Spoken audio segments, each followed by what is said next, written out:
Welcome back जी, खुश आमदीद rising Pakistan है। जिन लोगों ने हमें अभी भी ज्वाइन किया है तो आपने सुबह से तो बहुत सारी चीज़ें मिस कर दी हैं। आज हमने बहुत सारी बातें की, आज हमने मार्बलिंग आपको सिखाई, टेक्निक की क्या है। अब ये तो आप ये देखें ना, ये नुकसान होता है लेट उठने का। जो वो कहते हैं ना, जो सोता है वो खोने वाला खोता। एग्जैक्टली। एहतियात बरतनी चाहिए ना, अल्फाज के इस्तेमाल में है। वो कहते हैं ना कि आप फिसल जाएं, ज़बान को नहीं फिसलना चाहिए। एग्जैक्टली। कि वहाँ पर फिर गुंजाइश नहीं। खोने वाला खोता है कि आज आपने हमारे प्रोग्राम से जो कुछ आप सीख सकते थे आप वो नहीं सीख सके, लेकिन अब सीखने का मरहला क्योंकि राइजिंग पाकिस्तान में जारी है 9 बजे तक, तो येलो सोफा पे हमने आज दावत दी है।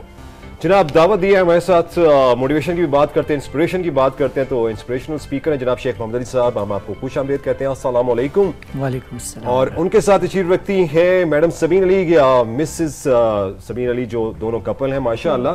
मगर इनको बुलाने की वजह इनकी अपना जो है कि she is a cooking expert, YouTuber भी हैं, और दोनों मिलकर अपनी अपनी जगह पे जो जो खुदा ने इनको इल्म अता किया है, जो जो इनको चीज़ अता की है, जो जो इनको मिला हुआ है, उसको आगे लोगों में कंट्रीब्यूट कर रहे हैं। और हम इसको सदका जारिया कहते हैं जब आप कंट्रीब्यूट करते हैं। बिल्कुल जी, वेलकम टू राइजिंग पाकिस्तान। बहुत अच्छा लगा कि आप लोग आज तशरीफ लेके आए।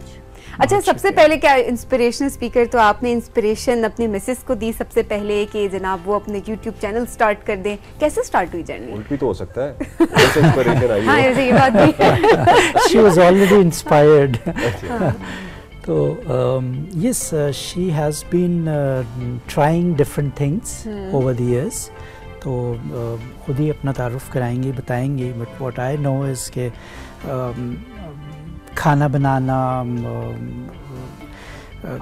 आर्ट वर्क है, और इस तरह के डिफरेंट स्कूल में पढ़ाना, तो एक जर्नी रही इनकी। और शी फाउंड हर निश इन कुकिंग, ठीक है, and she was a very good cook. तो आई थॉट कि व्हाई नॉट कि इसको सॉर्ट ऑफ एक्सपैंड किया जाए और इसी को सॉर्ट ऑफ आगे बढ़ाया जाए। तो अक्सर हमारे माशरे में देखा गया है कि हस्बैंड्स जो हैं वो लेडीज़ को बीइंग अ मेल शोविनिस्टिक सोसाइटी वो इतना ज़्यादा प्रमोट नहीं करते कि लाइक मैं कमा रहा हूँ या मैं I am the bread winner, मैं बाहर जा रहा हूँ, काम कर रहा हूँ, तो आपको क्या ज़रूरत है। लेकिन मैं शुरू से I was very open minded and open hearted in this respect. I said कि जो आप करना चाहें, वेदर स्कूल में जाके आपने टीचिंग करनी है या जो भी करना है, तो ज़रूर कीजिए, एक्सपेरिमेंट करें। तो चूँकि she was a good cook, तो इट स्टार्टेड विद मतलब एक छोटा सा इंसिडेंस आपको सुनाते हैं। इनके स्कूल बच्चे they go to the city school, all 3 of them. तो वहाँ वो मेले वगैरह लगते हैं, तो उसमें यू नो एक स्टॉल ले लिया, and the entire family got into it, even the kids. और दैट्स हाउ इट स्टार्टेड। और उससे आगे फिर ये आप बताएंगे। इनकी तरफ तो मैं जाऊँगा, मगर मुझे आप तरह बताएं ना कि आप अपने बारे में तो बताया नहीं है। इससे तो ये लग रहा है कि आप इनके ज़ेरे असर हैं। आप ज़ेरे असर हैं कि उन्हीं की बात करते रहे, अपने बारे में बताया नहीं है। चलिए अच्छी तैयारी करवा के भेजिए। कितना अच्छा है, ये बाद में आएंगे क्योंकि आपने खुद उस तरफ भेज दिया है, तो फिर हम आपकी तकलीफ करेंगे भाई। ठीक है, सिखाया तो, बताया तो थोड़ा थोड़ा करना पड़ता है। लेकिन ये है कि बहुत चीज़ें ट्राई की, क्योंकि मैंने आर्ट वर्क भी सीखा है और टेक्सटाइल डिज़ाइनिंग कोर्सेस भी किए हैं, तो सब कुछ ट्राई किया। और छोटे छोटे घर पे ही एग्जीबिशंस करती रही। तो उसके बाद फिर ये कि 6-7 साल हो गए हैं, तो पहले तो फ्रोज़न फूड से स्टार्ट किया। फिर उसके बाद फिर जैसे कि वो बिरयानी के बारे में कहा जाता है ना कि वो यहाँ अच्छी होती है या वहाँ अच्छी होती है, तो हम ये चाहते थे कि इस्लामाबाद के को भी वो किया जाए, आगे किया जाए कि यहाँ की बिरयानी भी अच्छी होती है। तो बस वो एक बिरयानी का ही पूरा एक फेस्टिवल हुआ था आज से कोई 3 साल पहले। तो उसमें भी मैंने काफ़ी पार्टिसिपेट किया और काफ़ी पसंद किया गया। उसके अलावा ये कि मैं घर पे जो भी घर से ही होता है मेरा काम, फूड जो है बाकी इस्लामाबाद में, पिंडी में, सब जगह डिलीवर करा जाता है। अच्छा, मैं ये जानना चाहूँगा कि बिरयानी का आपके मैदे से ताल्लुक है या नहीं है, ये तो बाद में बात करूंगा। मुझे लग रहा है बिरयानी का दिल से ताल्लुक होता है। ओह अल्लाह, इसमें दिमाग नहीं आ सकता, बनाने वाले का भी दिल ताल्लुक है। नहीं मुझे कहीं से खुशबू आ रही है बिरयानी की। हो सकता है बना के लाए हो। Too early in the morning हम ला नहीं सके। नहीं अरे कोई नहीं, हम आ मैंने जाएंगे। कहा हामून आप आ जाइएगा। डालते हैं। देखिए मैं तो उन मर्दों में से, मुझे कहने में कोई आर नहीं है कि मैं तो उस दिन भी कह रहा था तो हम एंजॉय कर रहे थे, मैं तो आटा गूंद भी लेता हूँ, मगर अब तो मशीनें खैर आ गई हैं, आटा पेड़े भी बना लेता हूँ, तो I don't mind helping out my wife in the kitchen, मुझे तो कोई मसला नहीं है, बल्कि मजा आता है। आप वहाँ पर जो कन्वर्सेशन हो रही होती है वो सब ज्यादा मजे की कन्वर्सेशन होती है। मैंने कहीं पढ़ा था कि मियाँ बीवी में जो सबसे गहरा प्यार का ताल्लुक जहाँ बनता है वो किचन ही है, और जब आप हेल्प आउट कर रहे होते हैं बीवी को किचन में, तो उस वक्त जो आपकी बातें हो रही होती हैं उससे ज्यादा खूबसूरत बातें आप कहीं भी नहीं कर सकते। ये इस आपके केस में ये वैलिड है? बिल्कुल बिल्कुल है, बिल्कुल है। बल्कि वो कहावत है अंग्रेजी की, the route to a man's heart is through his stomach. तो मुझे जब पता चला शादी से पहले कि she was a good cook, इनकी वालिदा बहुत अच्छी कुक थी। इन लोगों का ताल्लुक अलीगढ़ से है बेसिकली, वी फ्रॉम कराची।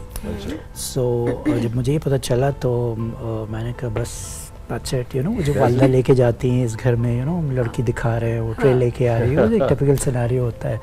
तो when it comes to cooking माशाल्लाह शी इज़ गुड। और बिरयानी वाकई जैसे कि उन्होंने कहा कि अनफॉर्चुनेटली इस्लामाबाद में जब हम आए 20 ईयर्स अगो, तो पुलाव ही को समहाउ बिरयानी कहा जाता है। अब लेटली ट्रेंड्स आए हैं और कुछ लोग नज़र आ रहे हैं बिरयानी बनाने वाले, अदरवाइज़ अच्छी बिरयानी नहीं मिलती थी यहाँ। अच्छा ये बताएं मुझे बच्चों के हवाले से, क्योंकि आप दोनों बिजी भी हैं, आप की अपनी जॉब भी है, आपने एक इंस्पिरेशन भी हैं, आप भी जो है, पर बच्चे जो होते हैं हमारे आजकल पेरेंटिंग एक बड़ा मुश्किल सब्जेक्ट बन चुका है, उनको टाइम देना भी, उनकी तरबियत करना भी, और बच्चे खाने पीने के मामले में बड़े फंसी होते हैं, वो तो आप ही से पूछेंगे, मगर आप पेरेंटिंग को कितना अहम रोल समझते हैं आज के ज़माने में बच्चों को निस्बतन पुराने वक्तों के? क्या बच्चों को ज़्यादा टाइम चाहिए? इसके बारे में आप क्या कहते हैं? जी बहुत ज़रूरी है। एक मिसनोमर है हमारे जहनों में आजकल कि स्कूल हमने भेज दिया, अच्छे स्कूलों में दाखिला करा दिया, तो स्कूल वाले चूँकि we are paying so much money, तो वही बच्चों को सुधार देंगे और वही बच्चों को सिखा देंगे। और दैट इज़ वेरी इंपॉर्टेंट कि जो तरबियत का एलिमेंट है वो ख़त्म हो गया है, ये ख़त्म होता चला जा रहा है, और वो घर से मिल सकती है, और वो माँ की गोद से स्टार्ट होती है। तो स्पेशली जब बच्चा पैदा होने से लेके 5 साल तक का जब है, तो उसके लिए बहुत ज़रूरी है कि उसका जो तरबियत वाला एलिमेंट है वो आपने करना है। अब उसमें थोड़ा सा अलमिया ये है कि अगर पेरेंट्स की अपनी अच्छी तरबियत नहीं हुई है तो फिर आप आगे कैसे पेरेंटिंग करेंगे? बल्कि एक मेरा one of the subjects we both speak on is effective parenting skills, because parenting हमें कोई नहीं सिखाता, शादी हो जाती है और हम ट्रायल एंड एरर से सीख रहे होते हैं। पुराने दौर में तो नानियाँ दादियाँ कुछ बता देती थी, कुछ पेरेंट्स ने बता दिया, कुछ हमने देख लिया, लेकिन वो जैसे कहते हैं ना घुट्टी में पड़ा होना, तो वो चीज़ें जो वालिदैन से देखी, अपने माहौल में, अपने माशरे में देखी, तो वो सॉर्ट ऑफ इम्बाइब कर ली। लेकिन सबीन अक्सर औकात ये भी कहा जा रहा होता है ना कि जो अब आपने बताया कि नानियों दादियों से भी हम सीख रहे होते थे, डेफिनेटली हम भी सीख रहे होते हैं अभी तक, लेकिन अब जो बच्चों का भी कहना होता है और कुछ पेरेंट्स ये कह रहे होते हैं कि उस दौर के बच्चे और थे, अब दौर बदल गया है, तो अब बच्चों की अब जो पेरेंटिंग आपकी टिप्स हैं वो भी चेंज हो गई हैं, वो भी मेथड्स चेंज हो गए। तो आपने किस तरह अपने बच्चों को डील किया अब आज के बच्चे के साथ? पहले तो बात, अब मुझे नहीं पता आप इस बात से एग्री करती हैं नहीं, अगर एग्री करती हैं तो आज के बच्चे के साथ किस तरह से डील करना चाहिए? अच्छा, जैसे पहले था वो एक तो ये सोशल मीडिया और ये सब जो हमारे बच्चों के, हर बच्चे के हाथ में मोबाइल है, तो उसकी अब के और पहले के बच्चों में भी वाकई फ़र्क है। यानी हर दौर में हम ये सुनते आ रहे हैं, जब हम बड़े हो रहे तो तभी ये कहा जा रहा था पहले जो बच्चे थे अब बच्चों में फ़र्क है, लेकिन वाकई में अब बच्चों में, क्योंकि हमसे, मुझे तो ऐसा महसूस होता है कि मैं तो इनकरेज करती हूँ कि मेरे बच्चों को से मैं सीखती हूँ, ठीक है, क्योंकि उनकी अब हमारे बच्चे मतलब उस स्टेज से तो निकल गए हैं कि जो बहुत छोटे होते हैं, जिनको हर वक्त ये आपको देखना पड़ता है, नज़र रखनी पड़ती है, लेकिन उस टाइम पे वाकई आप सही कह रहे थे, जैसे आपका सवाल था कि हमने फुल टाइम उनको दिया, इतना ज़रूरी नहीं है कि अगर आप बाहर भी जा रहे हैं कम काम करने के लिए, तब भी आपको एक कुछ टाइम ऐसा घर में ज़रूरी है कि जिसमें आप बच्चे के साथ वक्त गुजारें, उसको पूछें, उससे सवाल करें, क्योंकि हमारे यहाँ सवाल करना ख़त्म हो गया है। प्राइवेसी वाला हो गया ना, ये एक फैक्टर बहुत ज़्यादा सब हो गया अपनी दुनिया में मगन है। 10 साल के बच्चे की कहा जा रहा होता है अच्छा जी प्राइवेसी डिस्टर्ब हो रही है, तो उस दौरान आप पूछ नहीं पा रहे होते और आप पूछ नहीं रहे होते। एक टाइम तो ऐसा हमने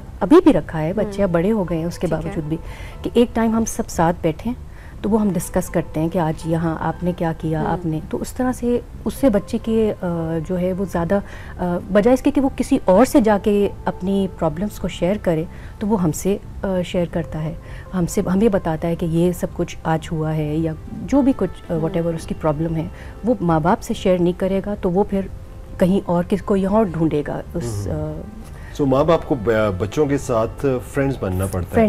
अच्छा, अब ये भी तो हम करते हैं कि बहुत से पेरेंट्स से जब मेरी बात होती है तो वो कहते हैं कि हम बच्चों को वॉक पे भी ले जाते हैं, मॉर्निंग वॉक पे।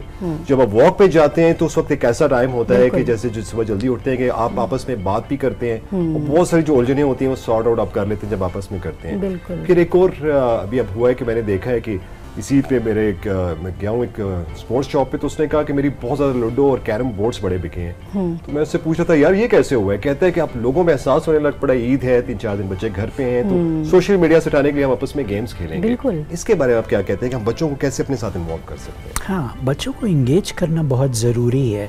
वो जो प्राइवेसी वाली आपने बात की कि उनको भी ये महसूस ना हो कि लाइक पेरेंट्स हमारी प्राइवेसी डिस्टर्ब कर रहे हैं क्या, लेकिन उसका एक समय ऑटोमेटिकली कुछ हो गया इत्तेफाक से, और जो कहते हैं जो अल्लाह करता है बेहतर करता है। मुझे घूमने का बहुत शौक़ है, बहुत अरसे से। I have been abroad, I have lived and worked in 8 countries, been to 12 more.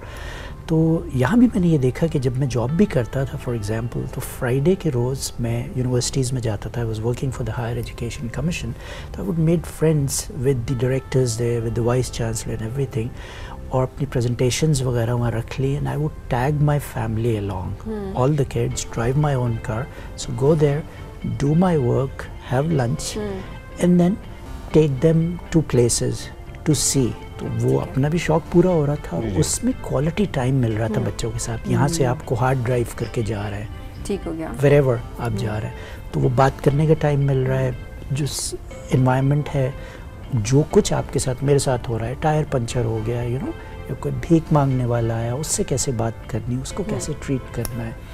तो आम रूटीन में बेसिकली जब आप एक क्वालिटी टाइम स्पेंड कर रहे होते हैं एज अ फैमिली, तो उसमें आप एक दूसरे से सीख रहे होते हैं। जैसे आपने बड़ी प्यारी बात की कि आप अपने बच्चों से सीख रही होती है, डेफिनेटली बच्चे तो माँ बाप से ही सीख के बड़े होते हैं। सो आई थिंक ये इफेक्टिव पेरेंटिंग आपने बहुत अच्छी हमें टिप्स दी। हम चलते जरा एक ब्रेक के जाने, ब्रेक से जब हम वापस आएंगे तो थोड़ा बात करेंगे कि बच्चों को किस तरह से, क्योंकि हमारे साथ इंस्पिरेशनल स्पीकर मौजूद हैं, तो हम चाहेंगे जरा उनसे पूछें कि बच्चों को इंस्पायर किस तरह से किया जा सकता है, उनको मोटिवेटेड किस तरह से रखा जा सकता है। और डेफिनेटली हमारे साथ यूट्यूबर मौजूद हैं, तो जितने भी यंगस्टर्स अभी हमें देख रहे हैं जिनके पास कोई टैलेंट है और वो कह रहे हैं कि किस तरह से उनको भी मोटिवेशन चाहिए, या उनको भी पहला स्टेप तो लेना ही लेना होता है सपने के, किसी तरह से पहला स्टेप लें और वो भी यूट्यूबर बन जाए। तो इस सब पे भी हम बात करेंगे इस ब्रेक के बाद। कहीं मत जाइएगा, देखते रहिए राइजिंग पाकिस्तान।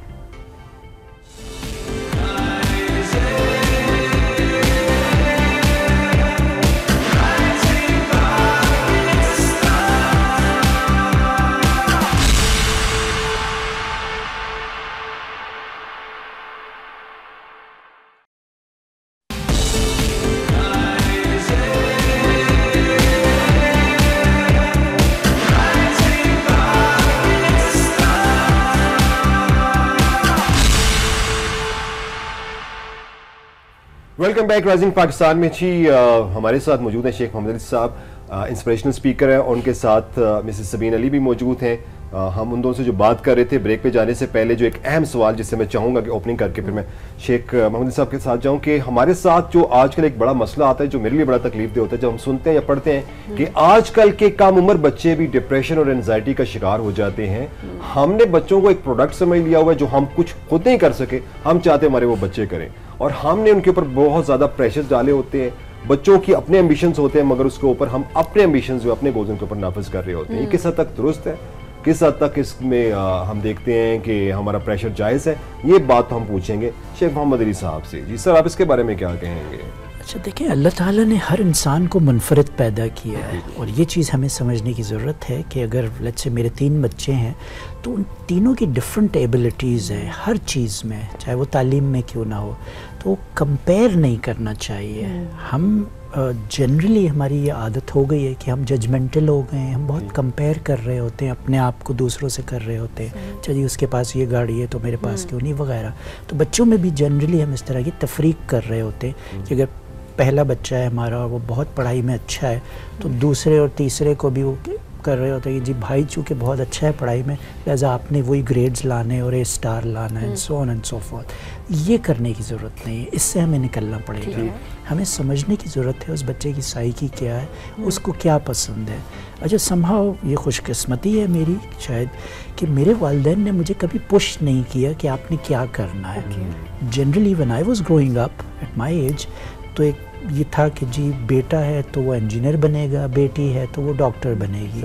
ये एक सिनारियो प्रिवेलेंट था, लेकिन अब हालात चेंज हो गए और हमने ये किया लेकिन मेरे पेरेंट्स ने मुझे कभी पुश नहीं किया, बट इत्तेफाक से मैं इलेक्ट्रॉनिक्स इंजीनियर बन गया। बट बिफोर एक छोटा सा आपको जोक या इंसिडेंट सुनाता हूँ which is real. One of my professors 2 weeks prior to graduation उन्होंने कहा शेख तुम सब कुछ करते हो but you not cut out for electronics engineering and he was right. But 2 weeks before graduation मैंने कहा खुदारा अब बता रहे हैं आप, मुझे पहले बता देते तो शायद मैं कुछ चेंज कर लेता। बिकॉज कराटे आप खेलते हैं, स्विमिंग पूल में आप पाए जाते हैं, सुना है नाइट क्लब्स में आप जाते हैं, गिटार आप बजाते हैं वगैरह, American soccer, basketball and this was in the US of course.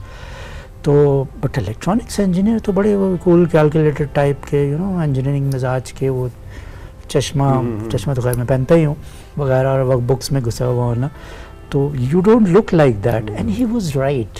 तो वो जैसे कहते हैं शायद बसीरत की आँख उनकी खुली हुई थी तो उन्होंने वो देख लिया मुझे उस रूहानी उससे। And I had a problem when I came back when I was pursuing my electronics engineering, getting a job and everything. और यही हुआ कि उसके बाद मैंने स्विच किया टुवर्ड्स बिजनेस मैनेजमेंट और मैंने मास्टर्स बिजनेस में किया और फिर उससे भी बोर हो गया। मैं बहुत जल्दी चीज़ों से बोर हो जाता हूँ, तो do this, jack of all trade types, been there done that वगैरह। And I found my niche in being a people's person. तो वही पेरेंटिंग भी उसमें आ जाती है और सीखना भी उसमें आ जाता है सब कुछ कि हमें कोई ये नहीं सिखाता। फॉर एग्जांपल मैं ऑफिस जाता हूँ तो मेरा एक बॉस है, मुझे उसे प्लीज़ करना है, काम करना है और मेरे अंडर लोग हैं, मुझे उनसे काम लेना है। तो पीपल्स पर्सन का जो वर्ड है, जो सब्जेक्ट है, वो आपने नहीं सुना होगा। How can I be a good person in the office where by my boss would be happy with me और मैं अपने सबॉर्डिनेट्स को कैरेट एंड स्टिक अप्रोच के थ्रू हैप्पी रख सकूँ, अपनी वाइफ को हैप्पी रख सकूँ, अपने बच्चों को हैप्पी रख सकूँ। Because you keep changing roles right. पहले दौर में जैसे लेडीज़ थी वो घर में हाउस वाइफ थी तो जी खाना ही पकाना उनका काम है, लेकिन अब देखें इनके भी रोल्स चेंज हो गए कि बच्चे भी इन्होंने पालने हैं। अपने शौक से करिए। अच्छा हम कंपैरिजन की भी शेख साहब ने बात की कि कंपैरिजन बहुत जल्दी हम ड्रॉ कर देते हैं और मेरे ख्याल में कंपैरिजन की एक जो मेन वजह है वो सोशल मीडिया भी है एक तरह से। लेकिन वहीं पर हम देख रहे हैं तो बहुत सारे ऐसे हमारे सोशल मीडिया इन्फ्लुएंसर्स हैं जो कि एक डिफरेंस भी क्रिएट कर रहे हैं सोसाइटी में। हम देख रहे होते हैं कि बहुत सारी ऐसे कंटेंट अपलोड हो रहा होता है जिससे आपको मोटिवेशन भी मिल रही होती है। अच्छा यहीं पर मैं बात करूंगी कि बहुत सारे लोग अभी हमें देख रहे हैं, यंगस्टर्स भी, वो कह रहे होते हैं जी हमें यूट्यूबर बनने का बहुत शौक है। सो अपने टैलेंट को किस तरह से आपने रिकॉग्नाइज करके क्या क्या टिप्स इसके लिए आप हमें देंगी? पहला स्टेप किस तरह से लेना होता है यूट्यूबर बनने के लिए? अच्छा ये था कि पहले जब मैंने जैसे बताया कि फूड से मेरा ताल्लुक 6 साल से मैं ये काम कर रही हूँ। फिर अब जब ये यूट्यूब और इस पर जब मैंने देखा कि ज़्यादा लोगों को अवेयरनेस इस तरफ ज़्यादा है, तो पहले मैंने अपनी कुछ रेसिपीज़ जो है वो शेयर करी। फिर घर से स्टार्ट लिया कि वो थोड़ा सा पकाते हुए तो कुकिंग का जो वीडियो है वो डाला। तो वो 1-2 दफ़ा ऐसा कुछ मैंने जब अपलोड किया तो लोगों को पसंद आया। तो फिर ये कि अब अच्छा मेरा ये है कि मैं बिल्कुल स्टार्ट से चाहती हूँ कि बच्चों को, जैसे अभी मेरा नेक्स्ट स्टेप ये है कि मैं चाहती हूँ कि मैं कुकिंग क्लासेस दूँ बच्चियों को या बच्चों को भी।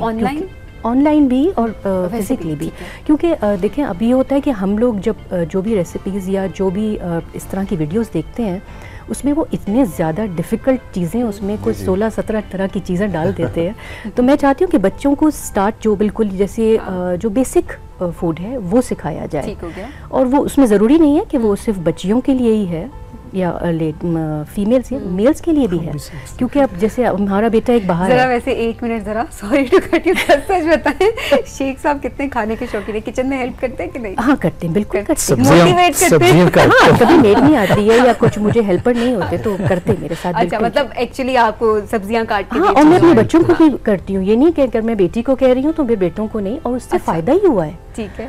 मतलब बिल्कुल ऐसा नहीं है कि हर वक्त मैं बैठी हुई हूँ तो ये ऐसा नहीं है, बट ठीक है, थोड़ा बहुत आना बहुत जरूरी है। और उसके काम आया ये चीज़ ना कि वो अभी माशाल्लाह वो बाहर हैं तो वो सारा कुछ पकाना शुरू कर। जब मुझे आ गई थी खुशबू कि ये बाहर जाना चाह रहे हैं तो मैंने उनको सिखाना शुरू कर दिया। मैंने कहा भाई तुम कुछ पकाओ।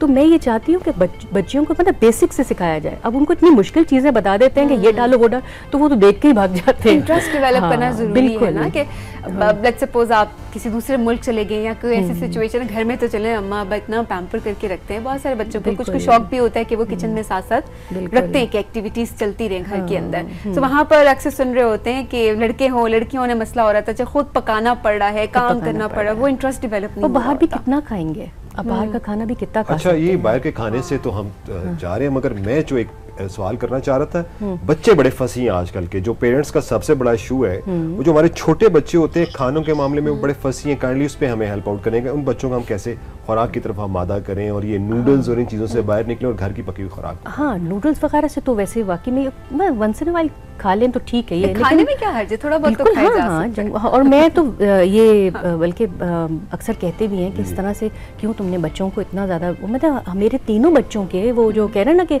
आदतें फ़र्क होती हैं तो फिर वो टेस्ट भी जो है वो दूसरों के सबके डिफरेंट वो पसंद करते हैं। तो तीनों की जैसे नाश्ता अगर बन रहा है तो तीनों का बिल्कुल मुख्तलिफ ही हेल्दी डाइट बच्चों के लिए जो उसके बिल्कुल। हाँ बिल्कुल, हेल्दी डाइट का ये है कि अगर आप उसको ही मतलब ज़ाहिर है आप थोड़ा चेंजेस कर लें फूड में ना तो वो बच्चे खा लेंगे। जैसे अभी एक ही तरह का बच्चे को रोज़ खिला रहे हैं खाना तो वो तो बोर हो ही जाएगा ना। तो उसमें थोड़ा सा हर तरह का चाइनीज़ है तो पाकिस्तानी है तो हर चीज़ मिला मिलो के तो कुछ आप बच्चों को दे सकते हैं। लग रहा है कि आपको भी मिला मिलो के काफ़ी चीज़ें खिलाई गई हैं साथ, बड़ा अच्छा टाइम गुजरा। मैं ऐड इसमें एक जुमला करना चाह रहा था कि लेकिन बैंगन जो है वो बंदा 50 साल के बाद ही खाता है। करेले बैंगन में क्या गुण है ये पूछा जाता है, सवाल किया जाता है, सवाल किया जाता है कि बैंगन में कौन सा गुण है, ये सवाल किया जाता है। बैंगन का मैं बता देता हूँ चूँकि नाम आया, हमारी एक मेड थी, we were in the Philippines, I was doing my masters there. तो वहाँ एक कोई पाकिस्तानी एम्बेसडर थे, उनके पास उन्होंने काम किया था, she was a local Filipino. तो उनको कुछ अरसे के लिए हमने एंगेज किया and she was a wonderful motherly character. और उन्होंने हमें बैंगन फ्राई करके दही के साथ, आई डोंट नो उस डिश का क्या नाम है, वो खिलाए, बट दैट वाज अमेजिंग। वो जैसे कहते हैं चाट लग गई। तो उसके बाद वहाँ से मेरा बैंगन का सफर स्टार्ट हुआ। फिर अब बैंगन के पकौड़ों तक जारी है। इतने खाने की बातें चल रही है, पहले बिरयानी से बैंगन फिर पकौड़ों और एक और भी चीज़ से बहुत ज़्यादा इनको मतलब एक तरह से हेट तो नहीं कहना चाहिए, बिल्कुल पसंद नहीं था। शुरू में कह दिया था अरवी नहीं बनाना कभी, लेकिन वो भी मैंने धोखे से खिला दी। उसमें अलग अलग चीज़ें डाल के। आलू है, अम्मी हमें बचपन में खिलाया। आलू तो कहते थे ये आलू के खालू हैं, थोड़े से मीठे हैं, थोड़े से भी आप बच्चों को खिला सकते हैं। हाँ बिल्कुल बिल्कुल, टेस्ट करें वो चीज़। बिल्कुल जरूरी नहीं कि आप फ्राइज बना रहे हैं तो वो उसी तरीके से बच्चे फिर 1 दिन 2 दिन 3 दिन खाएंगे तो फिर वो छोड़ देंगे फिर ना। तो उसमें अगर डिफरेंट बहुत मजा आया। और अब इससे पहले कि हम खाने में ऐसा तक खो जाएं कि मैं तो भागना चाह रहा हूँ, सच्ची बात है, खाने के लिए जाना चाह रहा हूँ। बहुत बहुत शुक्रिया शेख साहब, शेख मोहम्मद अली साहब, आप आए, आपके साथ बड़ी दिलचस्प गुफ्तगू रही है और आपसे भी हमने बहुत कुछ सीखा, मिसेस सबीन अली। और खाने पीने की बातों पे हम इस शो का इख्तिताम करें, मगर बड़ा अच्छा हमारा लर्निंग डे था जी। आपसे भी बड़ा इंस्पिरेशन हमने सीखा है, पेरेंटिंग के बारे में भी सीखा है। और उसके अलावा जो आज हमने सीखा है कि जो मेरे लिए बड़ा इंपॉर्टेंट फैक्टर था, पूरे पाकिस्तान के इंपॉर्टेंट फैक्टर था, कि जो डिसेबिलिटी का जो इशू है इसको बड़े अच्छे तरीके से हमने कवर किया। और डेफिनेटली जिन लोगों को इस तरह के इशूज़ हैं उनको भी एक रास्ता मिल गया है। और वेबसाइट भी जैसे बता दिया कि नेशनल असेंबली की हमारी वेबसाइट, उसके ऊपर सारे लॉज मौजूद है जहाँ से आप अपना नॉलेज हासिल कर सकते हैं। इसके अलावा जो सबीन बड़े अच्छे तरीके से डिफाइन करती हैं ये आर्ट के ऊपर जो काम करते हैं ना, ये और रुबाब मिलकर मैं उससे बड़ा अमेज्ड होता हूँ। आज रुबाब ने बहुत अच्छी मार्बलिंग टेक्निक थी वो हमें सिखाई है आर्ट की, वो आप लोगों ने हमें जरूर बतानी है, बना के। और बहुत सारी हमें मिल भी रहे हैं पिक्चर्स, आप लोग भी देख रहे होते हैं, तो हम चाहेंगे कि जब भी हम आर्ट वर्क करें उसके नेक्स्ट डे हमारे पास ढेर सारी पिक्चर, हमारी ख्वाहिशात है ना, अब आप लोग ख्वाहिश करते हैं तो थोड़ी बहुत हम भी कर सकते हैं। इसी ख्वाहिश के साथ मेरे ख्याल में अब बढ़ते हैं आगे बढ़ते हैं जी। बहुत बहुत शुक्रिया शेख साहब आपका और मिसेस सबीन अली आपका बहुत बहुत शुक्रिया, आप आए और 4 चांद लगाए हमारे शो को जी। अब राइजिंग पाकिस्तान से हम इजाजत लेते हैं, जिंदगी रही तो कल आपसे फिर मुलाकात होगी। इजाजत चाहते हूँ हामून रशीद और सबीन फारूक आपसे। अल्लाह हाफिज।